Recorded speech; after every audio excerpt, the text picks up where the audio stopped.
స్వామివారికి అమ్ముకుంటారంటే ఏదో సాంప్రదాయం వెనకట్టుడు పెడుతున్నారు, మనం పెడుతున్నాం అంతే. ఎవరికి లేదు ఎందుకు పెట్టాలనేది. కరెక్టా కదా?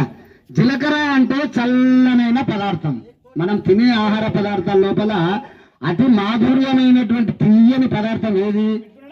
బెల్లము. తీయండి చల్లని పదార్థము జీలకర్ర.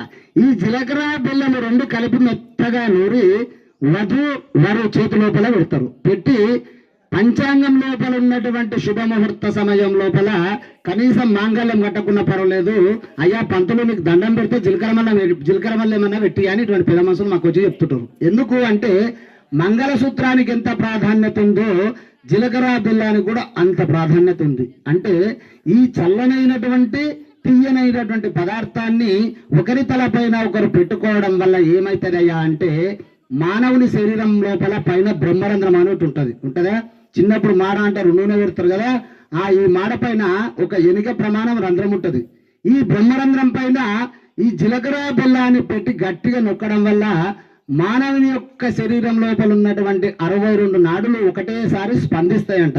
మన కళ్ళు ఉంటాయి కదా, ఈ కళ్ళ లోపల ఒక రకమైన కాంతి ఏర్పడి ఆ కాంతి నుండి ఎవరినైతే చూస్తావో వారి పట్ల ప్రేమ, అనురాగము, ఆప్యాయత, మమకారము ఏర్పడడానికి ఆస్కారం ఉన్నది. కాబట్టి పూర్వకాలము దైవ కళ్యాణం నుండి మానవ కళ్యాణం వరకు ఈ జీలకర్ర బెల్లానికి చాలా ప్రాధాన్యత ఉంది.